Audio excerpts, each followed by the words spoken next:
Hey guys, welcome back to my channel. So कैसे हैं आप सब? I hope you all guess well. So दोस्तों, जैसे कि अब आपका ये लास्ट एग्जाम बचा है बिजनेस कम्युनिकेशन का, सो इसके लिए ले आई हूँ मैं फुल रिवीजन वीडियो, जिसके अंदर मैं आपको यूनिट 1 और यूनिट 2 एक्सप्लेन करने वाली हूँ। ठीक है, इन दोनों चैप्टर्स की फुल रिवीजन कराने वाली हूँ मैं। और आपकी जो बाकी के जो यूनिट्स बचे हैं 3rd, 4th और 5th, उसकी वीडियो भी मैं ले आऊँगी। ठीक है, इसकी वीडियो के बाद, क्योंकि ये वीडियो अगर मैं साथ में बनाती है सारे चैप्टर्स तो वीडियो थोड़ी लेंदी हो जाती, इस वजह से मैंने ये आपको पार्ट में बनाई है। मतलब पहले मैं यूनिट 1 और यूनिट 2 इस वीडियो में एक्सप्लेन कर दूंगी, दैन मैं आपको जो 3rd, 4th, 5th है वो दूसरी वीडियो में एक्सप्लेन कर दूंगी।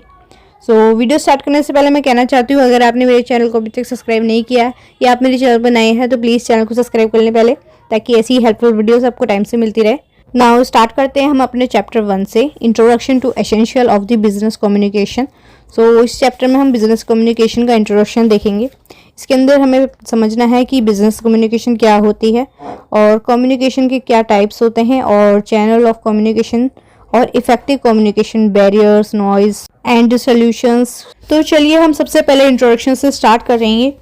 तो अगर इसके अंदर हम इंट्रोडक्शन की बात करें तो इसमें बताया गया है कि जो बिजनेस इंग्लिश होती है, मतलब हम इसके अंदर पढ़ने वाले हैं किस तरीके से हम इंग्लिश को यूज़ करें स्पेसिफिक पर्पस के लिए, मतलब कम्युनिकेशन के लिए एट वर्क प्लेस, मतलब कि वर्क प्लेस पे हम इंग्लिश का कैसे यूज़ कर सकते हैं। और हमें मतलब इसके अंदर इन्वॉल्व ये भी है कि किस तरीके से हम अंडरस्टैंड कर सकते हैं कि कम्युनिकेशन का स्ट्रक्चर क्या होता है और क्या तरीके होते हैं हम जिस तरीके से हम मैसेज भेजें एक वर्क प्लेस पे। ठीक है, एक बिजनेस में किस तरीके से कम्युनिकेशन करनी चाहिए, है ना। और ये सारी चीज़ें इसके अंदर बताई गई हैं कि हमें कितनी मतलब ज़रूरत होती है इंग्लिश कम्युनिकेशन की इन बिजनेस की, मतलब उसके अंदर हमें केयरफुल वर्ड्स को यूज़ करना होता है कम्युनिकेट करने के लिए वर्क प्लेस पे। और वहाँ पे अगर कोई भी जो मैसेज होता है वो सुटेबली कम्युनिकेटेड ना हो तो इससे मतलब दिक्कत हो सकती है। तो यही सारी चीज़ें हम इसके अंदर पढ़ने वाले हैं इस चैप्टर के अंदर, कि किस तरीके से हम अपनी जो कम्युनिकेशन उसे इफेक्टिव बना सकते हैं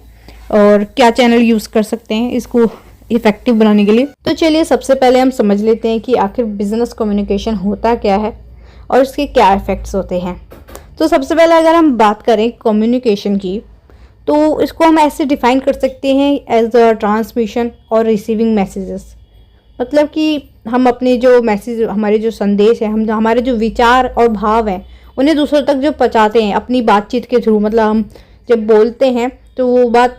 दूसरों तक जब पहुंचती है, या चाहे वो बोल के कहें या फिर लिख कर कहें या किसी भी रूप में कहें, ठीक है, अपने जो हमारे जो फीलिंग्स और जो हमारे थॉट्स हैं उनको दूसरों तक पहुंचाते हैं और हम जो दूसरों के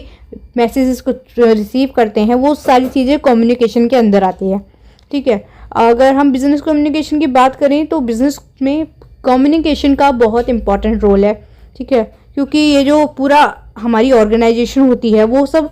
कम्युनिकेशन पे टिकी होती है। मतलब कि जितनी ज़्यादा अच्छी कम्युनिकेशन होगी उतना ज़्यादा हमारे बिजनेस पे इफेक्ट होता है। और अगर हम बात करें इस कम्युनिकेशन की, तो ये जो वर्ड है ये ड्राइव्ड हुआ है कम्युनिकेट से, मतलब कि ये लैटिन वर्ड है, एक लैटिन से आया है ये, और इसका मतलब होता है to share, to make common. और अगर हम बात करें किसी भी ऑर्गेनाइजेशन की, तो वो जब मतलब फंक्शन करती है तो वो किस बेस पे करती है, वो एक जो हमारा पूरा डायनेमिक जो कम्युनिकेशन का जो एक नेटवर्क होता है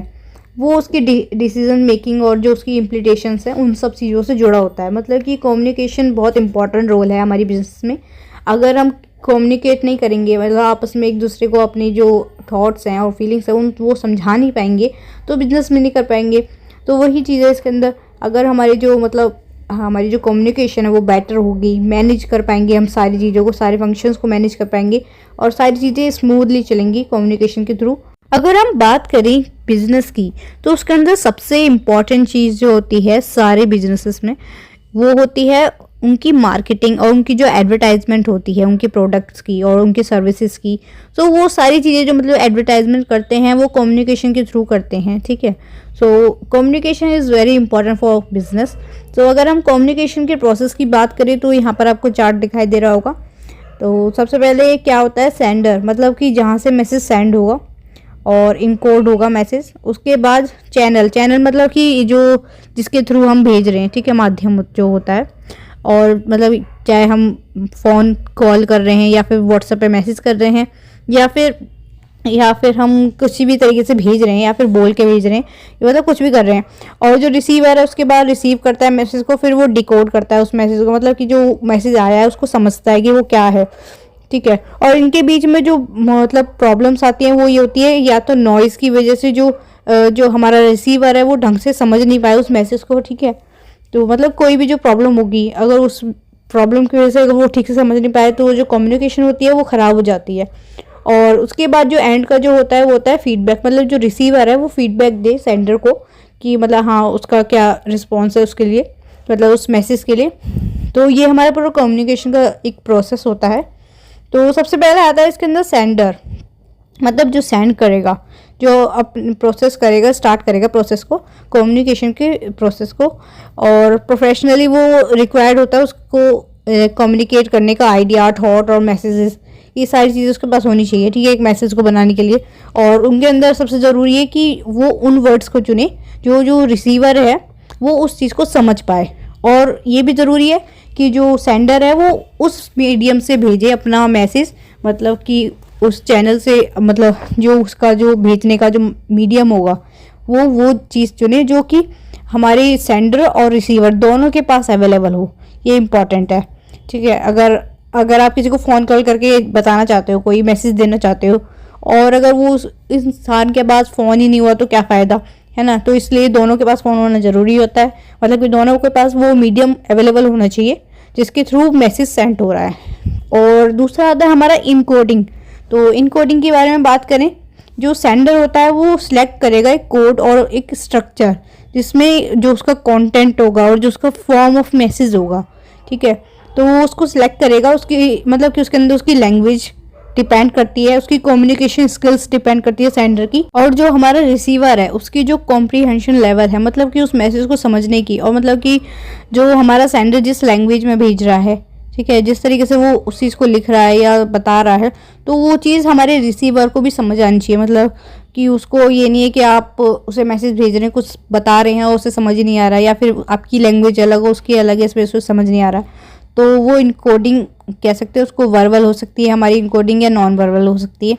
ठीक है। सो अब आते हैं हम मैसेज और चैनल पे, ठीक है। तो चैनल ये एक समझ लो आप पानी की तरह, मतलब कि जो मैसेज है उसको किसी भी पाइप के, मतलब जैसे पानी होता है ना, पानी पाइप के थ्रू आता है, उसी तरीके से जो चैनल है, चैनल के थ्रू हमारे मैसेज आते हैं, ठीक है। तो मतलब चैनल मतलब मीडियम है, सीधी सी बात है, ठीक है। और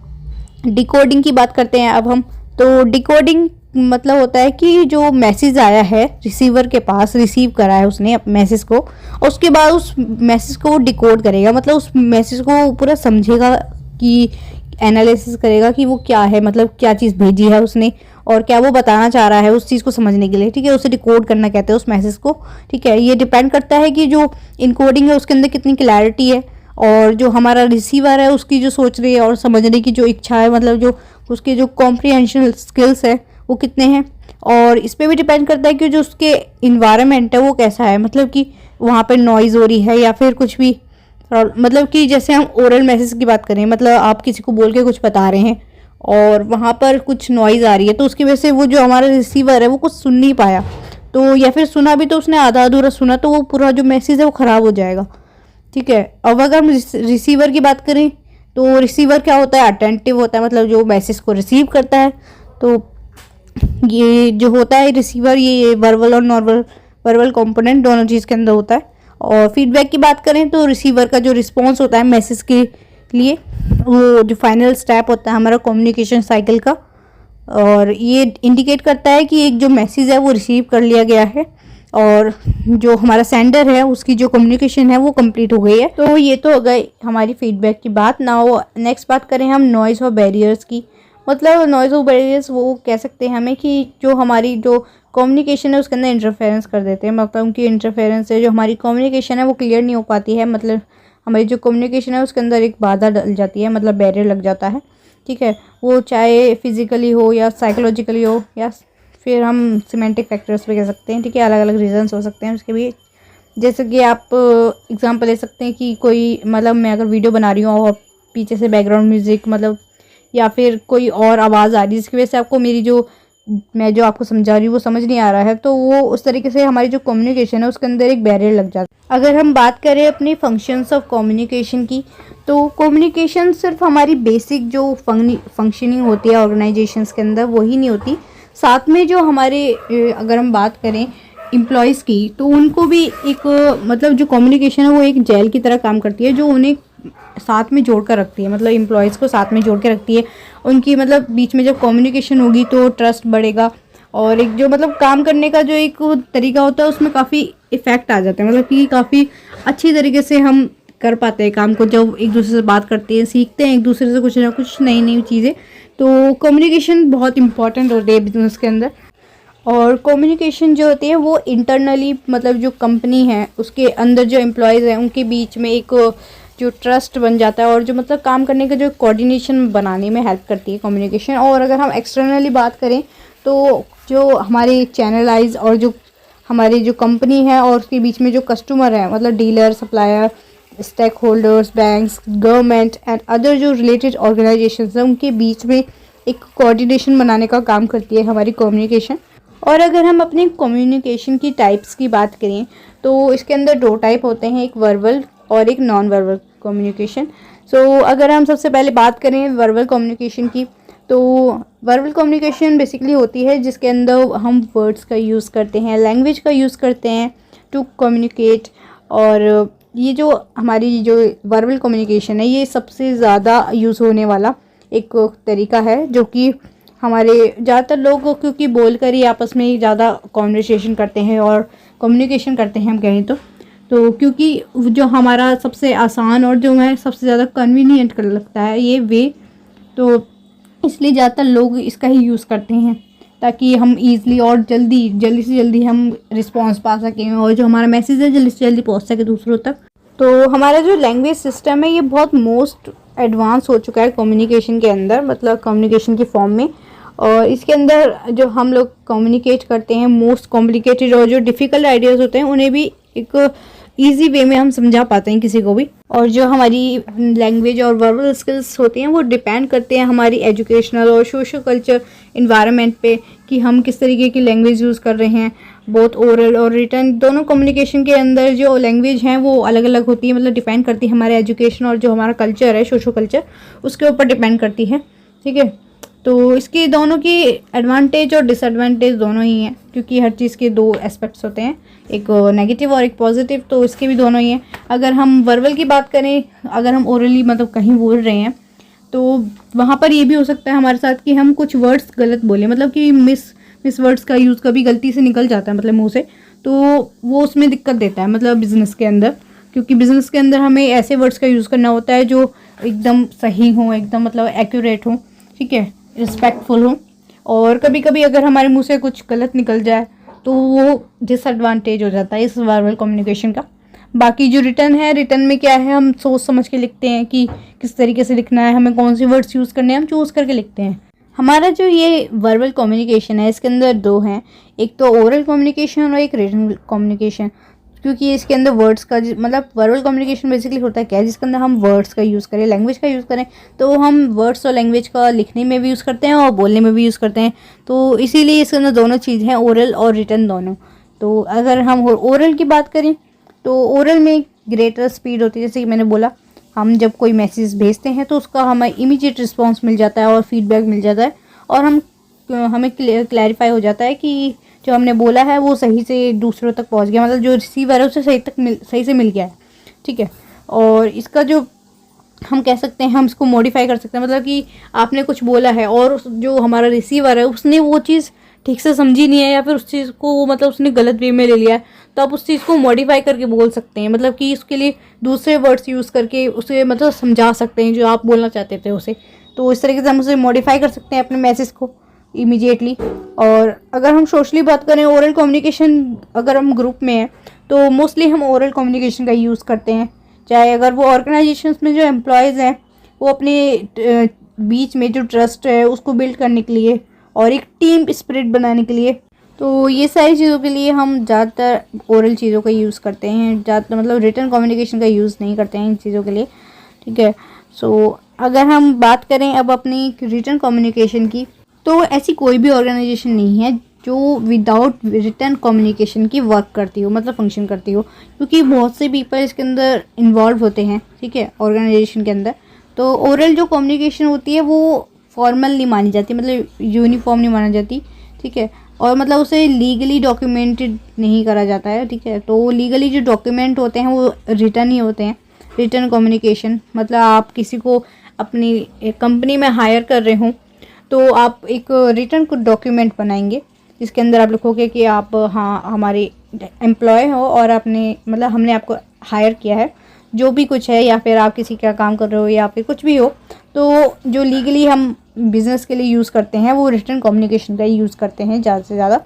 ताकि एक प्रूफ रह सके हमारे पास लीगली। और रिटर्न कम्युनिकेशन में ये भी होता है कि जो इन्फॉर्मेशन होता है उसे हम अच्छे से रिसर्च कर सकते हैं, प्रॉपर्ली ऑर्गेनाइज कर सकते हैं, और जो प्रोसीजर होता है एक पूरा यूनिफॉर्मली इम्प्लीमेंट होता है जो एक लार्ज ब्रांच के अंदर, ऑर्गेनाइजेशंस के अंदर। तो उसके अंदर हमें रिटर्न कम्युनिकेशन की ज़रूरत पड़ती है, मतलब जो बड़े लेवल पर बनता है। तो हमें जो एक ट्रस्ट लेवल के लिए, मतलब कि एक प्रूफ के लिए, लीगल डॉक्यूमेंट के लिए हम रिटर्न कम्युनिकेशन को ही चुनते हैं। तो रिटर्न जो मैसेज होते हैं जैसे कि email, advertisement, through media, news letters, तो ये सारी जो इन्फॉर्मेशन है ये जो वाइडरली फैलती हैं ये हम रिटर्न कम्युनिकेशन के थ्रू ही फैलाते हैं। मतलब कि अगर कोई भी कंपनी एडवर्टाइजमेंट करती है तो वो रिटर्न, मतलब एक जो पर्चा छापते हैं वो लोग अपने एडवर्टाइजमेंट का, या फिर कहीं पे भी ऐड दिखाते हैं तो वो ज़्यादातर रिटर्न होता दिखाते हैं, लिखा हुआ कि हाँ हमारी कंपनी में ये चीज़ है। या फिर हम न्यूज़पेपर्स में जो एडवर्टाइजमेंट देखते हैं वो ज़्यादातर रिटर्न सारी चीज़ें होती हैं, ठीक है। अपनी बिज़नेस को आगे बढ़ाने के लिए ज़्यादातर हम लोग बिज़नेस कम्युनिकेशन का ही यूज़ करते हैं। और रिटर्न कम्युनिकेशन के डिसएडवांटेज की बात करें तो ये जो मतलब ये पेपर्स का ज़्यादा यूज़ करता है और मतलब बहुत ज़्यादा टाइम भी कंज्यूम करती है, मतलब मैन आवर्स ज़्यादा कंज्यूम करता है। और इसका जो फीडबैक होता है वो स्लो होता है। और इसके अंदर जो क्लैरिफिकेशन है वो मतलब कि कभी कभी तो हो भी जाता है क्लैरिफाई, ठीक है, अगर जो रिसीवर है उसको मतलब उसकी जो कॉम्प्रिहेंशन स्किल्स है वो ठीक है, या फिर अगर उसकी कॉम्प्रिहेंशन स्किल्स ठीक नहीं है या फिर कुछ भी मिसलीड हो सकता है तो उसकी वजह से वो गलत समझ सकता है। उसकी जो मैसेज को समझने की जो स्किल्स हैं वो अगर ख़राब है तो वो समझ नहीं पाएगा मैसेज को। तो ये दिक्कतें आती है रिटर्न में। और पुअर राइटिंग स्किल्स हो, अगर मतलब किसी को ढंग से लिखना ना आता हो या फिर वो ट्रेंड ना हो, प्रोफेशनल ना हो, तो उसके अंदर गलतियाँ हो सकती हैं। और जो अगर फॉर्मल टोन में लिखना हो और फॉर्मल की जगह इनफॉर्मल लिखें तो उसमें दिक्कत आ सकती है, ठीक है। सो बहुत सारी मिसअंडरस्टैंडिंग्स हो जाती हैं इसके अंदर भी, रिटर्न में। तो इसके अंदर रिटर्न डॉक्यूमेंट्स में रिस्क भी होता है कि अगर आपने कुछ गलत लिख दिया तो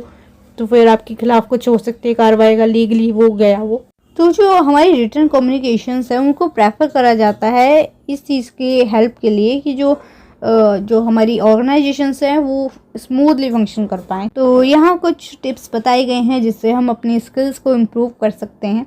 जैसे कि हमारी जो लैंग्वेज है उसे सिंपल रखें, स्पेसिफाइली, और जो हमारी राइटिंग है उसे कॉमन रखें, मतलब उसके अंदर जो हम लिखें वो कॉमन वर्ड्स यूज़ करें उसके अंदर, मतलब ताकि जो सामने वाला जो रिसीवर है वो पढ़े तो वो उसे ईजिली समझ आ सके कि आपने क्या लिखा है। ये नहीं कि आप डिफ़िकल्ट वर्ड्स का यूज़ कर रहे हो जो उसने सुना ही नहीं है, तो इसे समझने में दिक्कत भी आएगी। तो और अगर हम जो इन्फॉर्मेशन है उसको मतलब पूरा ऐसे नहीं है कि हम बड़ा चढ़ा के, मतलब कि पूरा ज़्यादा लंबा लिखें, शॉर्ट वे में लिखें, इस तरीके से लिखें कि जो सामने वाला उस चीज़ को वो आसानी से समझ पाए। और एक और बात का ध्यान रखना चाहिए, जो हमारे पैराग्राफ्स हैं उनको डिवीज़न करके लिखना चाहिए। मतलब कि ये नहीं कि आप एक लाइन में ही सारी चीज़ें घुसाए जा रहे हैं और मतलब कि पूरा पेज आपने पूरा भर दिया है, समझ ही नहीं आ रहा है कहाँ पे क्या चीज़ है। तो उसकी वजह से जो रीडर है उससे प्रॉब्लम हो सकती है मैसेज को समझने में, उसको क्लियर नहीं हो पाएगा वो। और ये ज़रूर चेक कर लें अपने डॉक्यूमेंट्स के अंदर कि आपके अंदर कोई मतलब जो आपके डॉक्यूमेंट्स हैं उनके अंदर कोई एरर ना हो, कोई मिस इन्फॉर्मेशन ना हो। तो ये हमारी हेल्प कर सकते हैं हमारी स्किल्स को इम्प्रूव करने में। और हमें एक और चीज़ का ध्यान रखना चाहिए, जो हमारी ग्रामर है उसके अंदर वो करेक्ट होनी चाहिए और पोलाइट टोन की होनी चाहिए। तो चलिए, हमने वर्बल कम्युनिकेशन तो समझ लिया है जिसके अंदर ओरल कम्युनिकेशन और रिटन कम्युनिकेशन होती है। नाउ हम समझते हैं अपने नॉन वर्बल कम्युनिकेशन को। तो जो नॉन वर्बल कम्युनिकेशन होता है वो कॉन्स्टिट्यूट करता है एक significant part of all communication. मतलब उसके अंदर साइन लैंग्वेज होती है।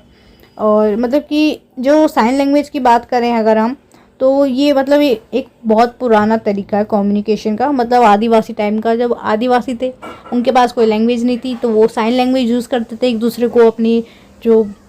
थॉट्स हैं, फीलिंग्स हैं, और जो वो बात बताना चाहते हैं एक दूसरे को, तो वो साइंस के थ्रू यूज़ करते थे। मतलब साइन को यूज़ करते थे, साइन लैंग्वेज को, इस तरीके जिससे कि वो दूसरा जो सामने वाला है वो समझ पाए कि आप कहना क्या चाहते हैं। और अभी भी काफ़ी साइन लैंग्वेज हैं, जैसे कि कुछ कॉमन साइन लैंग्वेज है, जैसे कि आप समझ सकते हैं ट्रैफिक सिग्नल के जो हमारी रेड लाइट, ग्रीन लाइट और येलो लाइट लगाई जाती है, और zebra crossing, sign board, sign of stairs, siren, school bells, ये जितने भी साइन लैंग्वेज है ये हम समझ सकते हैं। सब जो एजुकेटेड पीपल होते हैं और जो अनएजुकेटेड होते हैं दोनों समझ सकते हैं साइन लैंग्वेज को, क्योंकि जो साइन लैंग्वेज होती है वो बहुत इजी हो सकती है। मतलब कि जैसे कि कोई ऑडियो साइन हो या फिर विजुअल साइन हो, ज़्यादातर तो विजुअल साइंस ही होते हैं, ठीक है, और ऑडियो विजुअल दोनों चीज़ों। तो अगर हम ऑडियो साइंस की बात करें, जैसे कि होती हैं एनिमल्स होते हैं, तो हम उनकी आवाज़ से पहचान लेते हैं कि ये वाला जो एनिमल है वो हमारे पीछे आ रहा है। अगर शेर दहाड़े तो हम समझ जाएंगे ना कि ये शेर ही दहाड़ रहा है। तो उस तरीके के ऑडियो साइंस। और जो बर्ड्स और एनिमल्स होते हैं वो आपस में जो साउंड के थ्रू बातचीत करते हैं, ठीक है, मतलब जो भी बातचीत करते होंगे वो लोग,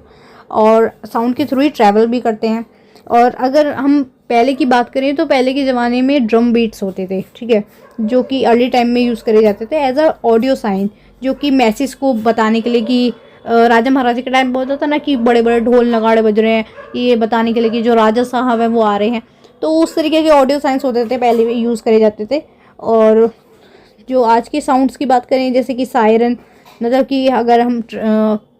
गाड़ी या बाइक चला रहे हैं, कुछ भी चला रहे हैं, तो हम सायरन का यूज़ करते हैं ये बताने के लिए कि हॉर्न का यूज़ करते हैं कि हम आ रहे हैं पीछे, इस तरीके से। तो ये ऑडियो साइन में आता है। और जो रूटीन साउंड्स की बात करें, जैसे कि डोरबेल और टेलीफोन रिंग और जो हमारे हॉर्न होते हैं बाइक वगैरह के, ये सब, तो ऑडियो साइन जो होते हैं वो हमें मतलब इमीडिएट रिस्पॉन्स करने के लिए हेल्प करते हैं। मतलब कि अगर हम डोर बेल बजाएंगे तो जो सामने वाला वो समझ पाएगा कि हाँ गेट पे कोई आया है, तो हम गेट खोलने जाते हैं, ठीक है। और इसी तरीके से जो हमारी ऑडियो साइंस है हमें हेल्प करती हैं काफ़ी। और अगर हम बात करें अपनी विजुअल साइंस की, जैसे कि जिसके अंदर आती हैं पिक्चर्स और सिम्बल्स, जो कि इंडिकेट करते हैं किसी चीज़ को, जैसे कि स्टेयर केस है आगे, या फिर बिल्डिंग को, स्कूल को, पेट्रोल पंप को, या फिर ट्रैफिक साइन हो, या फिर विजुअल साइन जितने भी हैं वो कम्युनिकेट करते हैं विदाउट वर्ड्स, मतलब वर्ड्स की ज़रूरत नहीं पड़ती उनके अंदर। और जो हमारे जनरली जो पब्लिक में यूज़ करे जाते हैं ये साइंस, जैसे कि हमारे पेट्रोल पंप पे यूज़ करे जाते हैं। और जो मोस्ट इम्पॉर्टेंट होते हैं ये जो साइंस होते हैं, ये हम यूनिवर्सली समझ सकते हैं इन साइंस को। और अगर हम विजुअल साइंस की बात करें तो जो विजुअल साइंस होते हैं वो ज़्यादातर जो लोग सुन नहीं सकते हैं, तो उन लोगों के लिए ये ज़्यादा हेल्पफुल होता है विजुअल साइंस की। वो देखकर समझ पाते हैं कि क्या चीज़ है क्या नहीं है, तो विजुअल साइंस उनकी पूरी हेल्प करते हैं। और अगर हम अब ऑडियो विजुअल की बात करें, मतलब दोनों चीज़, तो उसके अंदर जितने भी मैसेज होते हैं, इंफॉर्मेशन होते हैं, जो एडवर्टाइजमेंट होती है टीवी के अंदर, तो वो ऑडियो विजुअल दोनों का यूज़ करते हैं। मतलब कि हमें ऐड दिखा रहे हैं, उसके अंदर हम विजुअली भी मतलब पिक्चर्स वगैरह को देख सकते हैं या फिर किसी को भी देख सकते हैं, और वो जो बोल रहे होते हैं उसके अंदर, तो हम उस चीज़ को समझ पाते हैं। तो उसके अंदर ऑडियो विजुअल का एग्जांपल आता है, ठीक है, जिसके अंदर दोनों चीज़ें होती हैं, जैसे कि कोई भी प्रेजेंटेशन हो और मल्टीमीडिया ऑडियो, इनके अंदर मतलब सारी चीज़ों के अंदर विजुअल ऑडियो दोनों चीज़ें होती हैं। और जो मोस्ट पॉपुलर मैसेजेस होते हैं वो ज़्यादातर हमारे ऑडियो विजुअल दोनों होते हैं। जैसे कि आप सोशल मीडिया ले लो, सोशल मीडिया पे दोनों चीज़ होती है, ऑडियो विजुअल, मतलब कोई आप वीडियो देख रहे हो तो उसके अंदर आप देख भी रहे हो और सुन भी रहे हो, तो दोनों चीज़ें हैं उसके अंदर। तो आजकल जो मॉडर्न टेक्नोलॉजी आ गई है तो उसके अंदर तो ज़्यादातर ऑडियो विजुअल का ही यूज़ होता है। और जो कस्टमर्स होते हैं, क्लाइंट्स होते हैं, उनके अंदर भी जनरली हम इस ऑडियो विजुअल का ही यूज़ करते हैं। नाउ अगर हम बात करें काइनेसिक, मतलब बॉडी लैंग्वेज, तो बॉडी लैंग्वेज को हम समझ सकते हैं कि जो फेस टू फेस जो हम कम्युनिकेट करते हैं, जो मेजर पार्ट होता है कम्युनिकेशन का, जो थ्रू बॉडी लैंग्वेज, मतलब बॉडी लैंग्वेज के थ्रू बात करते हैं, जैसे कि हमारे फेस और जो आइज़ और जो हैंड की एक्सप्रेशन और होते हैं, वो सारे हमारे फीलिंग्स और इमोशंस को बता पाते हैं। और वी कैन से कि we can convey a range of emotions like joy, fear, anger, acceptance, rejection, मतलब कि हमारे जो सेंसेस हैं, सेंस अथॉरिटी है वो रिस्पेक्ट करती है, मतलब थ्रू, मतलब ये जो हमारी खुशी और फेयर और एंगर वगैरह ये सारी चीज़ें जो हमारी इमोशंस होते हैं, ये हम अपने आइज से और फेशियल एक्सप्रेशंस से हम दिखा सकते हैं, और जो हमारे हाथों की जो जेस्चर है उससे भी दिखा सकते हैं। मतलब कि जब हम रोते हैं तो हमारी आंखों से आंसू आते हैं, तो वो एक साइन होता है, मतलब कि एक बॉडी लैंग्वेज होती है जो कि हमारी फीलिंग्स को दिखाती है, ठीक है, हमारे जो हमारी सैडनेस है उसे दिखाती है। और जो हमारे जो ट्रैफिक में पुलिसमैन होते हैं वो भी ज़्यादातर साइन लैंग्वेज का यूज़ करते हैं, मतलब बॉडी लैंग्वेज का यूज़ करते हैं। जैसे कि उनके हाथों की जो मूवमेंट होती है, हेड की जो मूवमेंट होती है, शोल्डर की जो मूवमेंट होती है, कि किसी भी मैसेज को दूर से ही वो बता सकते हैं कि इधर की साइड जाना है या इधर जाना है। सो मतलब कि ये सारे जो जेस्चर होते हैं ये हमें हेल्प करते हैं ईज़िली जो डिस्टेंस में भी लोग हैं उनके मैसेज को भी समझ पाने में, ठीक है। अब अगर हम बात करें पैरा लैंग्वेज, तो जो भी हम ओरल कम्युनिकेशन में कहते हैं और मतलब किस तरीके से कहते हैं वो सब पैरा लैंग्वेज में होता है। जैसे कि हमारी जो वॉइस है, मतलब जो हम कुछ ओरल कम्युनिकेशन में कह रहे हैं तो वो हम किस इमोशन के साथ कह रहे हैं, मतलब कि हम एंग्री में, मतलब एंगर है हम, और हमारी जो वॉइस की जो टोन होती है वो पैरा लैंग्वेज के अंदर होती है, मतलब कि वॉइस, वॉल्यूम और जो पिच होती है हमारी, और जो पॉज और वर्ड्स के स्ट्रेस होते हैं और जो नॉन इन्फ्लुएंसी होती है, वो सारी चीज़ें पैरा लैंग्वेज में आती है। जैसे कि अगर हम वॉइस की बात करें तो ये इमीडिएटली आइडेंटिफाई कर पाती है स्पीकर को, मतलब कि कौन कह रहा है, मतलब सोशल और एजुकेशनल बैकग्राउंड में समझ सकते हैं हम कि जो पर्सन है उसका क्या जेंडर है, ठीक है। और जो वॉल्यूम की बात करें तो वॉल्यूम हमें बताती है डिस्टेंस कम्युनिकेशन की, मतलब कि अगर कोई दूर खड़ा है हमसे तो वो ज़ोर से बोल के बताएगा हमें जो कुछ बताना चाहता है वो, तो वो वॉल्यूम बताती है हमें कि उसकी जो डिस्टेंस है वो हमसे दूर, मतलब कि वो दूर है हमसे, ठीक है। और पब्लिक और प्राइवेट कन्वर्सेशन में भी, मतलब कि जब हम प्राइवेटली कोई बात करते हैं तो वो हम, मतलब हमारी जो वॉल्यूम होती है उससे कम करके बात करते हैं, और जो पब्लिकली यूज़ करते हैं वो ज़्यादातर तेज़ आवाज़ में, मतलब जो नॉर्मल आवाज़ होती है उसमें करते हैं। और पिच की बात करें तो ये एक डिग्री ऑफ हाईनेस और लोअरनेस जो साउंड की होती है ना कन्वर्सेशन के बीच में, कि मतलब हम कुछ बोल रहे हैं तो पहले जो हम कुछ समझा रहे हैं वो धीरे धीरे समझा रहे हैं, फिर धीरे धीरे समझाते समझाते कोई एक ऐसी चीज़ होती है जिसे हम एक मतलब तेज़ आवाज़ में बोलते हैं, उसकी जो पिच बढ़ानी होती है, मतलब हमारी जो पिच होती है वो ऊपर नीचे होती रहती है, तो वो चीज़ होती है इसके अंदर। और जो पॉज और वर्ड स्ट्रेस होते हैं उनकी बात करें तो जो एक गुड स्पीकर होता है वो यूज़ करता है सुटेबली प्लेस पॉज, मतलब कि एक बात बोलने के बाद वो रुकता है, ठीक है, ताकि वो जो बात है वो पूरी तरीके से जो सामने वाला सुन रहा है वो समझ पाए वो क्या कह रहा है। और मतलब कि एक ब्रेक लगाकर जो बोलते हैं, मतलब कि आपने एक बात बोली फिर उसे थोड़ा सा पॉज लेके 1 सेकंड का, उसके बाद आप दूसरी बात स्टार्ट कर रहे हैं या फिर आगे की बात स्टार्ट कर रहे हैं, तो ये इंटरेस्ट बढ़ाता है, मतलब क्रिएट करता है एक इंटरेस्ट को कि जो आप बोल रहे हो उसे सामने वाला सुने। नहीं अगर आप वो बोलते चले जाओगे तो सामने वाले को समझ आना बंद हो जाता है, ठीक है। तो ये भी ध्यान रखना ज़रूरी होता है कि जो सामने वाला है वो सुन रहा है, उसे समझ आ रहा है या नहीं आ रहा है, इसलिए। और अगर हम बात करें फ्लुएंसी और नॉन फ्लुएंसी की, तो जब हम कन्वर्सेशन कर रहे होते हैं तो उसके अंदर कभी कभी क्या होता है, जैसे कि कोई इंसान है वो नॉर्मली इंग्लिश नहीं बोलता है लेकिन उसे कहीं पे प्रेजेंटेशन देनी है, तो वो मतलब बिजनेस कम्युनिकेशन के अंदर ये ज़्यादातर होता है कि उसे प्रेजेंटेशन देनी है, तो वो क्या करेगा, कोई भी चीज़ प्रेजेंट करने से पहले जो बीच बीच में वो लोग, मतलब जो एक फ्लुएंसी होती है वो टूट जाती है, या फिर हमारे जो सरप्राइजेज होते हैं, जैसे वो वर्ड्स होते हैं ना, जैसे लाइक ओके, ये सारी जो वर्ड्स होते हैं ना वो वर्ड्स ना अच्छे नहीं लगते, मतलब ज़्यादातर उसको अवॉइड करना चाहिए, इन चीज़ों को यूज़ नहीं करना चाहिए, ठीक है, एक फ्लो के साथ चलना चाहिए। और अगर हम बात करें स्पेस लैंग्वेज की, तो ये होता है, मतलब स्पेस लैंग्वेज का मतलब होता है कि आप अगर किसी भी इंसान से बात कर रहे हैं तो ये नहीं कि आप बिल्कुल उससे एकदम चिपक के बात करें, मतलब थोड़ा एक डिस्टेंस मेंटेन करके बात करनी चाहिए, एक तमीज़ में बात करनी चाहिए, ठीक है।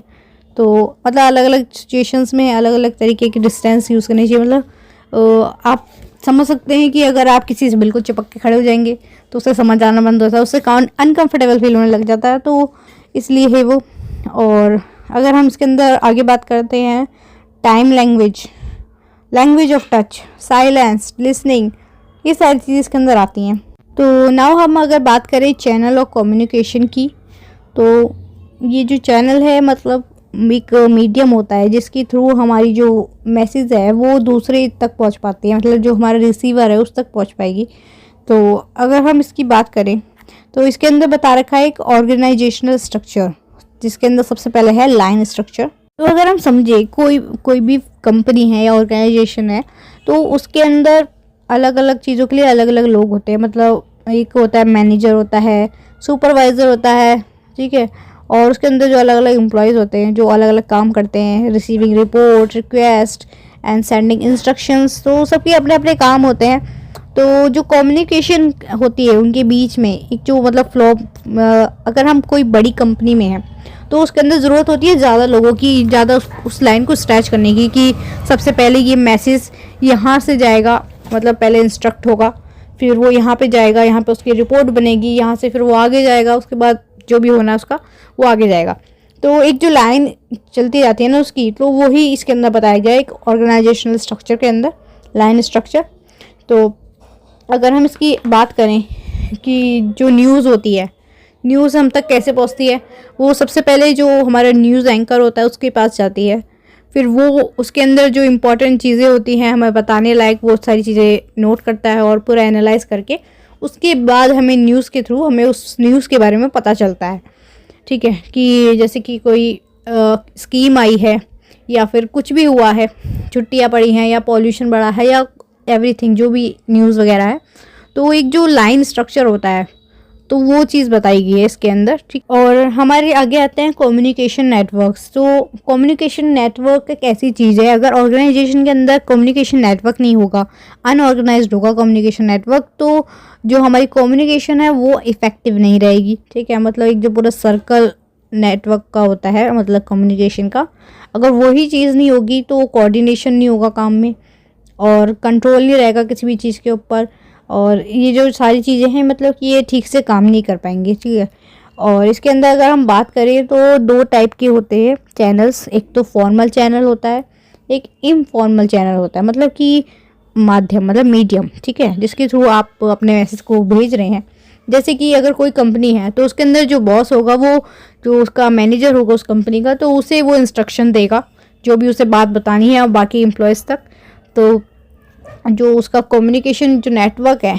मतलब जो पूरा एक सर्कल है, तो उस तक पहुंचाने के लिए मतलब इधर से इधर जाएगी बात, इधर से फिर इधर जाएगी, फिर धीरे धीरे करके सबको पता चलेगी। तो वो जो एक चैनल होता है वो चीज़ होती है, मतलब हमारे मैसेज को पहुंचाने का एक तरीका होता है। तो ज़्यादातर बिजनेस में फॉर्मल चैनल्स का यूज़ करा जाता है, ठीक है।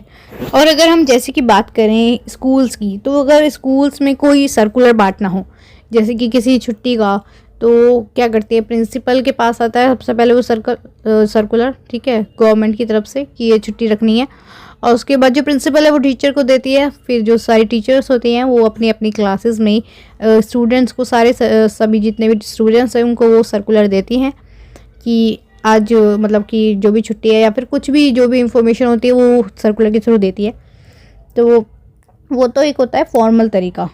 ठीक है, ये आप रिटन डॉक्यूमेंट्स में दे रहे हैं। और अगर आप बात करें इसके अंदर इनफॉर्मल वे में, तो इनफॉर्मल वे में हम कह सकते हैं ओरली आप किसी को जाके बता रहे हो, ठीक है। मतलब घर में अगर किसी को किसी की शादी है तो आप उसको ओरली मतलब बता रहे हो कि हाँ हमारे घर में शादी है, या फिर कुछ भी हो, कोई फंक्शन हो, तो इनफॉर्मल वे में वो उस तरीके से आ जाता है। और जो हमारे इनफॉर्मल चैनल्स हैं उनके अंदर एक तरीके से आप ये देख सकते हो जो सिंगल चेन स्ट्रैंड होती है, मतलब कि जो कॉम्प्लिकेटेड मैसेज मूव करते हैं, मतलब कि पहले ए के पास गया वो मैसेज, फिर बी के पास गया,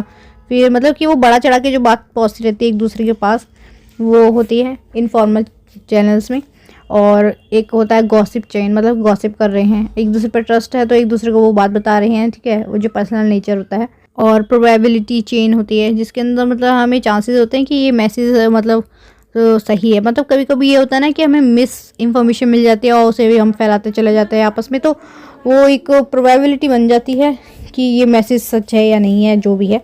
इन्फॉर्मेशन सही है या नहीं है। नाउ इसके अंदर हम बात करते हैं इफ़ेक्टिव कम्युनिकेशन की, और जिसके अंदर बैरियर्स और नॉइज़ बताई गई है और सॉल्यूशन बताया गया उसका। तो सबसे पहले हम नॉइज़ और बैरियर्स की बात करें तो ये जो नॉइज़ टर्म है ये कम्युनिकेशन के अंदर ये सिर्फ लिमिटेड नहीं है, मतलब कि ये नॉइज़ सिर्फ नॉइज़ वर्ड के लिए नहीं माना जाता, मतलब फिजिकल साउंड के लिए नहीं है। नॉइज़ और बैरियर रेफर करता है जितनी भी प्रॉब्लम्स आती हैं जो कि कम्युनिकेशन के अंदर इंटरफेयर करती हैं किसी भी तरीके से। चाहे आप समझ लो इंटरनेट के थ्रू आप किसी को मैसेज भेज रहे हैं और मैसेज इंटरनेट की वजह से स्लो हो गया, मतलब कि गया नहीं उसके पास, तो कम्युनिकेशन के अंदर लेट हो सकता है और प्रॉब्लम आ सकती है। और जैसे कि आप समझ लो किसी आप फ़ोन पे बात कर रहे हो तो आपका जो नेटवर्क है वो चला गया, तो उसके बाद आपको आवाज़ आनी बंद हो जाती है, तो उसमें वो दिक्कत जो आती है वो नॉइज़ बैरियर वो कहा गया है उसे। और जितनी भी प्रॉब्लम्स आती हैं, चाहे आप किसी भी मीडियम से बात कर रहे हो या फिर रिटर्न हो या कुछ भी हो, अगर उसके अंदर कोई भी बैरियर आता है तो उसकी बात करी गई है, इसको नॉइज़ और बैरियर उसको कहा गया है, ये उसको रेफ़र करता है। इसके अंदर कुछ भी हो सकता है, फिज़िकली भी, साइकोलॉजिकल भी और सिमेंटिक फैक्टर्स भी हो सकते हैं इसके अंदर, जो कि कम्युनिकेशन के अंदर प्रॉब्लम आती है, ठीक है। और जो कोई भी अगर इफ़ेक्टिव कम्युनिकेशन बनानी है तो उसके अंदर ज़रूरी है कि कोई नॉइज़ ना हो, कोई बैरियर ना हो। और अगर बैरियर और नॉइज़ हो तो जो हमारी जो मैसेज है वो ओरिजिनल से चेंज हो जाता है। मतलब कि आप कुछ बोल रहे हो, बीच में कोई आवाज़ आती है ज़ोर से और आपने वो बात बोल तो दी, लेकिन जो सामने वाला है उसने आधी अधूरी बात सुनी और कुछ गलत समझ लिया, ठीक है। मतलब आपका जो पूरा मैसेज था, वो जो ओरिजिनल मैसेज था वो रिसीवर को पूरा नहीं मिला और सही से नहीं मिला, तो वो जो कम्युनिकेशन की जो एक इफ़ेक्टिवनेस है वो कम हो जाती है और कुछ मिसअंडरस्टैंडिंग्स वगैरह भी होती हैं इसकी वजह से और लॉसेस होते हैं। और अगर इसके अंदर हम ऑर्गेनाइजेशनल बैरियर्स की बात करें, मतलब वर्क प्लेस पे जो सारे एम्प्लॉयज़ होते हैं वो बाउंड होते हैं एक दूसरे से, मतलब फिक्स लेवल पे अथॉरिटी में। तो किसी भी जो ऑर्गेनाइजेशन है उसके अंदर सबसे इम्पॉर्टेंट चीज़ क्या होती है, सबसे एसेंशियल चीज़ होती है उसको, मतलब वो सही से फंक्शन तब कर पाती है जब एक फ्लो ऑफ कम्युनिकेशन होता है। अगर कम्युनिकेशन ही ठीक नहीं होगा, उसके अंदर ही बैरियर्स होंगे, मतलब कि बॉस ने कोई इंस्ट्रक्शंस दिए कि आपको ये चीज़ करनी है और वो मिस इन्फॉर्मेशन, मतलब जो जिसने बॉस ने जिसको बताई वो उसने ही ठीक से नहीं सुनी, या फिर कुछ मिस प्रिंट हो गया, या फिर रिटन डॉक्यूमेंट के थ्रू कुछ बताया उसमें कुछ मिस प्रिंट हो गया, या कोई भी बैरियर आ गया, तो उसके वजह से जो प्रोफेशनल वर्क है उसके अंदर लॉस हो सकता है। और पूरी मतलब आप जो कुछ मिस इन्फॉर्मेशन अगर पहुंचा रहे हो किसी भी कंपनी में, तो वहाँ तो इतने सारे एम्प्लॉय होते हैं, तो उन सबको वो मिस इन्फॉर्मेशन मिलेगी, उसकी वजह से लॉस होगा आपका। तो ऑर्गेनाइजेशनल के अंदर ये बैरियर्स होते हैं जिनकी वजह से प्रॉब्लम हो सकती है। और अगर हम बात करें इंफॉर्मेशन ओवरलोडेड हो जाए तो उससे प्रॉब्लम हो सकती है। मतलब आप कोई लंबा चौड़ा पैराग्राफ बता दो मतलब इंफॉर्मेशन का, तो जो सुनने वाला है उसका इंटरेस्ट कम होता जाता है जितना जितना इंफॉर्मेशन होती जाती है, तो उस हिसाब से उसमें प्रॉब्लम आने लग जाती है। और बैरियर्स मतलब अलग अलग टाइप के हो सकते हैं, उसके अंदर सोशो साइकोलॉजिकल प्रॉब्लम आ सकती है और लिंग्विस्टिक बैरियर्स आ सकते हैं। मतलब कि आपकी लैंग्वेज अलग है और दूसरी जो आपका लिसनर है उसकी लैंग्वेज अलग है, तो आप अपनी लैंग्वेज में अगर उसे बोलोगे कुछ तो उसे तो कुछ समझ आएगा नहीं, तो ये लैंग्वेज बैरियर हो सकता है। और ये भी हो सकता है कि आप कुछ ऐसे वर्ड्स यूज़ करो अपनी कम्युनिकेशन में जो सामने वाले को नहीं पता है, तो उससे हमारी जो कम्युनिकेशन है वो ख़राब हो सकती है, उसकी इफेक्टिवनेस ख़त्म हो सकती है। तो ये डिपेंड करती हैं लिंग्विस्टिक बैरियर्स, अलग अलग कल्चर और अलग अलग जो लोग हैं तो उन पे डिपेंड करती है। और अगर हम इनकी सॉल्यूशंस की बात करें मतलब इन बैरियर्स से बचने के लिए, तो हमें ये होना चाहिए कि जो इन्फॉर्मेशन ओवरलोड हो जाती है उसे अवॉइड करना चाहिए हमें। और हमें मैसेजेस की प्लानिंग करके चलना चाहिए, मतलब कि हमें एग्जैक्ट क्या बोलना है, और मतलब कि ताकि वो क्लियरली एक मैसेज जो है हमारा इम्पॉर्टेंट मैसेज वो दूसरे तक पहुंच सके। और एक चीज़ का ध्यान रखना चाहिए, जब आपसे कोई ओरल कम्युनिकेशन कर रहा हो तो जब कोई सामने वाला बोल रहा हो तो उसके बीच में नहीं बोलना चाहिए, जब तक मतलब शांत रह के उसकी पूरी बात सुननी चाहिए, स्टे क्वाइट रह के, और उसके बाद काम होकर उसको मतलब अच्छे से सुनने के बाद उसके बाद आपको जो बोलना है तब बोलना, ठीक है। और इसके अंदर री अगेन सेल्फ कंट्रोल और कंपोज करना, ठीक है, माइंड बिफोर स्पीकिंग, मतलब कि जो अपने ऊपर कंट्रोल करके रखना है कि हमें कहाँ पर किस तरीके से बोलना है। तो नाउ हमने इसके चैप्टर 1 के जितने भी टॉपिक्स है वो सारे कवर कर लिए हैं। अब हम चलते हैं अपने सेकंड चैप्टर की तरफ जो है इफ़ेक्टिव राइटिंग। तो इसके अंदर हम इंट्रोडक्शन से स्टार्ट करते हैं। तो अगर हम कम्युनिकेशन की बात करें, कम्युनिकेशन स्किल्स तभी इफ़ेक्टिव लगती है जब उसके अंदर मिस्टेक्स कम हों और उसके अंदर मतलब एक क्लैरिटी हो और पूरा अच्छे से समझ आ रहा हो सामने वाले को कि आप कहना क्या चाहते हैं। तो अगर हम बिज़नेस वर्ल्ड की बात करें, जैसे कि हमारा बिज़नेस कम्युनिकेशन है, तो इसके अंदर मोस्टली बिज़नेस की अंदर जितनी भी कम्युनिकेशन है उनके बारे में बताया गया है। तो अगर हम बिज़नेस वर्ल्ड की बात करें तो कोई भी कॉन्सेप्ट हो, चाहे वो वर्बल में हो या नॉन वर्बल कम्युनिकेशन हो, तो उन सब में से मतलब सबसे ज़्यादा जो यूज़ करा जाने वाला है हमारा बिज़नेस कम्युनिकेशन के अंदर वो होता है राइटिंग फॉर्मल डॉक्यूमेंट। मतलब कि ज़्यादातर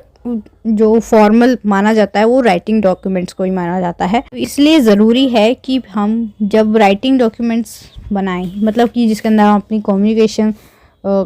कर रहे हैं राइटिंग के थ्रू, तो उसके अंदर ज़रूरी है कि जो हमारी सेंटेंस है और जो सेंटेंस का स्ट्रक्चर है, ग्रामेटिकल एरर्स हैं, ये सारी चीज़ें ना हो, क्योंकि ये सारी चीज़ें मतलब जो हमारा बिजनेस है उसको मतलब उसके अंदर लॉस कराती हैं। अगर हमारे अंदर हमारी जो कम्युनिकेशन है राइटिंग डॉक्यूमेंट्स के अंदर वो अगर करेक्ट होगी और हमारी कोई भी ग्रामेटिकली एरर नहीं होंगे, तो ये हेल्प करती है एक स्ट्रॉन्ग बिजनेस रिलेशनशिप के अंदर, मतलब एक स्ट्रॉन्ग रिलेशनशिप बनाने में। तो सबसे पहला टॉपिक है हमारा written communication. So written communication एक टाइप ऑफ वर्बल कम्युनिकेशन है जो कि रेफर करता है transfer of message through the written और प्रिंटेड वर्ड। मतलब कि लिखकर जो हम अपने मैसेज को और प्रिंटेड वर्ड्स में जो हम मैसेज को किसी के पास पहुंचाते हैं, ठीक है, तो ये यूज़ करा जाता है फॉर्मल और इनफॉर्मल दोनों चीज़ों के अंदर। मतलब कि आप इस तरीके से समझ सकते हैं कि फॉर्मली भी जब कोई लेटर वगैरह लिखना हो या फिर कोई लीव एप्लीकेशन लिखनी हो या कुछ भी हो, वो written document as a formal लिया जाता है किसी भी कंपनी में। और अगर इनफॉर्मल भी बात करें तो जैसे कि आप व्हाट्सएप पे चैट कर रहे हो किसी से, या फिर आप किसी को मतलब किसी के घर पे कोई शादी वगैरह है तो उसको कोई लेटर वगैरह लिख के भेज रहे हो इनफॉर्मली, फैमिली फ्रेंड्स जो जो भेजते हैं वो इनफॉर्मल होता है। और जो हम बिज़नेस वाली फील्ड में बात करें या फिर किसी ऐसे गवर्नमेंट वाली फील्ड में बात करें तो वो फॉर्मली जाता है रिटर्न, ठीक है। सो अगर कुछ एग्जांपल्स की बात करें फॉर्मल रिटर्न कम्युनिकेशंस की, जैसे कि letter, report, circulars, business proposals और नोटिस, तो ये सारी चीज़ें इसके अंदर आती हैं। इनफॉर्मल में मैंने बता दिया आपको, text message with friend and hand written notes, और बहुत सारी चीज़ें होती हैं इनफॉर्मल में रिटर्न कम्युनिकेशन के अंदर।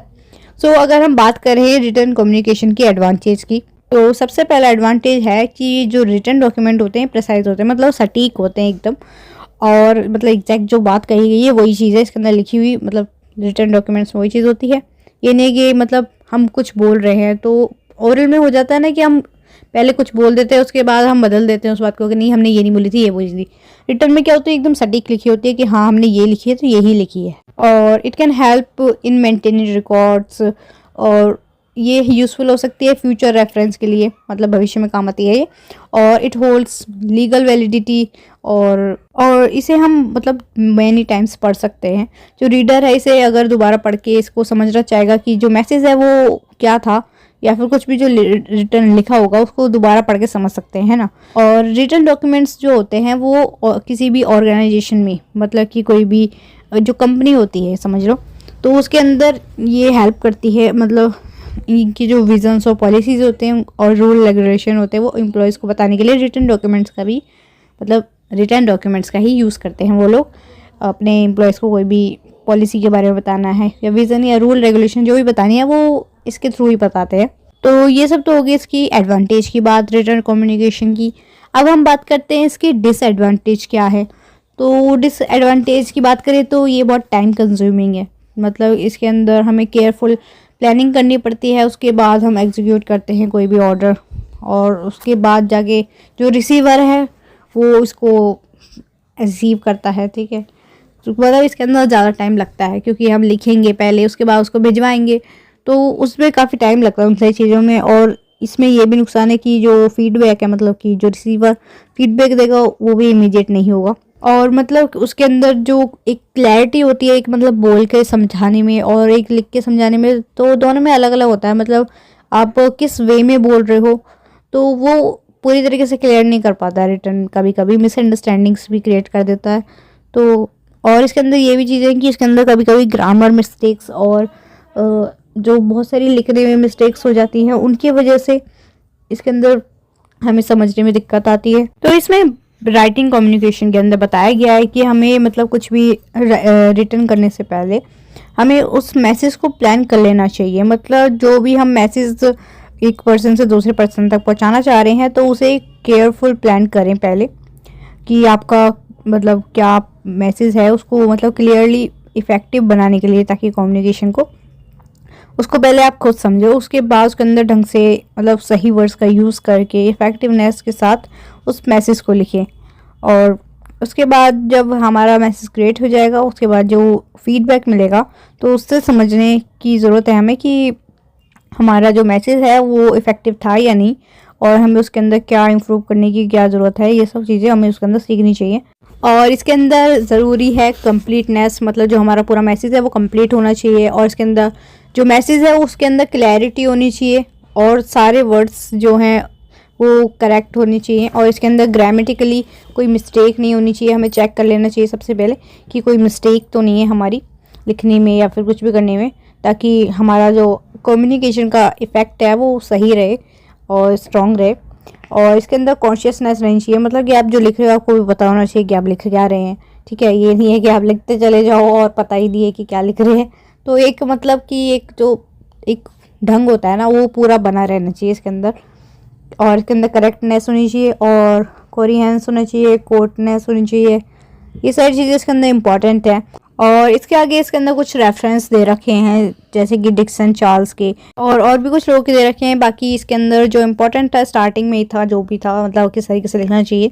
और एडवांटेज वगैरह और डिसएडवांटेज, तो वो सब चीज़ें मैंने आपको बता दी इसके अंदर। और इसके अंदर using library and internet for data collection, ये देख लेते हैं एक बार। तो जैसे कि हम सब जानते हैं कि एज अ स्टूडेंट और एज अ प्रोफेशनल या फिर आप रिसर्चर या स्कॉलर जो भी देखें, तो डाटा कलेक्शन एक इम्पॉर्टेंट एडवांसमेंट है। ठीक है, जो कि एक वाइटल प्रोसेस है इंफॉर्मेशन को कलेक्ट करने का। ठीक है, उसे गैदर करके,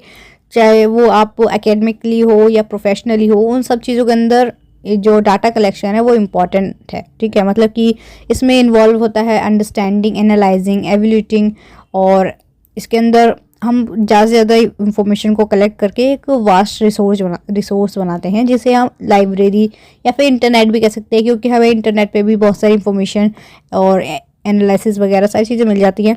तो अगर हम बात करें डाटा कलेक्शन की, तो data collection is systematic way जिसके अंदर हम गैदर करते हैं इंफॉर्मेशन, रिकॉर्ड करते हैं फैक्ट्स को और इन्फॉर्मेशन को, और ये प्रोसेस इम्पॉर्टेंट होता है, मतलब रिक्वायरमेंट होती है इसकी सारी जितनी भी फील्ड्स हैं स्टडी की। ठीक है, इनके अंदर वेरियस ऑब्जेक्टिव होते हैं, जैसे कि डाटा कलेक्शन में कुछ चीज़ों की ज़रूरत होती है, जिसके अंदर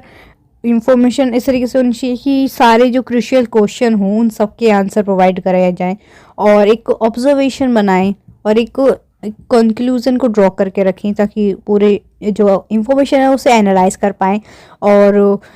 इंफॉर्मेशन से रिलेटेड जितनी भी इम्पॉर्टेंट इश्यूज़ हैं उन सब के ऊपर एक डिसीजंस लेना कि किस तरीके से इनको सॉल्व कर सकते हैं, या फैक्ट जो है उन सबको जानना, और इसमें रिकॉर्ड मेंटेन करना, और सारी इंफॉर्मेशन को पास करना टू अदर। ये सारी चीज़ें इसके अंदर आती हैं डाटा कलेक्शन के अंदर। और अगर हम बात करें कि जो पूरा डाटा कलेक्शन होता है, इसको अगर हम पूरी अच्छी तरीके से मेंटेन नहीं करेंगे, मतलब कि इनकरेक्ट इंफॉर्मेशन ना हो उसके अंदर, और इस बात का ध्यान देना कि जो हमारे डिसीजंस है वो इफ़ेक्टिव रहें, और हम इसके अंदर वेस्टिंग और मिस यूजिंग रिसोर्सेज का यूज़ ना करें। ठीक है, और इसके अंदर लीगल इश्यूज़ ना हो हमारी, मतलब ये चीज़ों का ध्यान रखना चाहिए हमें। ठीक है, सो ये तो हमारी डाटा कलेक्शन के बारे में बात हो गई ये सारी। और लाइब्रेरी, मतलब अगर हम बात करें डाटा कलेक्शन की जो रिसोर्सेज के बारे में, तो वो हो सकती है हमारी लाइब्रेरी, जहाँ पर हमें इंफॉर्मेशंस मिल सकती हैं ऑल सब्जेक्ट से रिलेटेड, और हम ऑनलाइन डाटाबेस से भी पता लगा सकते हैं सारी चीज़ें, जैसे कि सब कुछ आजकल ऑनलाइन हो गया है, तो इंटरनेट से ये सारी चीज़ें हम हेल्प कर सकते हैं डाटा कलेक्शन के अंदर, तो जिससे हम जो हमारे रिटर्न डॉक्यूमेंट्स हैं उन्हें इफ़ेक्टिव बना सकते हैं। ठीक है, सो नाउ हमारा ये चैप्टर भी इसके साथ कंप्लीट हो जाता है। सो आई होप आपको यूनिट 1 और यूनिट 2 क्लियर हो गई होगी, और अगर फिर भी कोई डाउट रह गया हो तो आप मुझसे कमेंट सेक्शन में पूछ सकते हैं। और आपकी जो इसकी 3rd और 4th और 5th यूनिट है उसकी वीडियो मैं कल ले आऊँगी। ठीक है, इसलिए चैनल को सब्सक्राइब कर लेना, ताकि ऐसी हेल्पफुल वीडियोस आपको टाइम से मिलती रहे। एंड अगर वीडियो पसंद आई तो प्लीज़ वीडियो को लाइक ज़रूर करना, एंड इस वीडियो को ज़्यादा से ज़्यादा लोगों तक शेयर करना ताकि उनके भी हेल्प हो सके। तो thank you so much for watching, मिलते हैं नेक्स्ट वीडियो में, बाय बाय।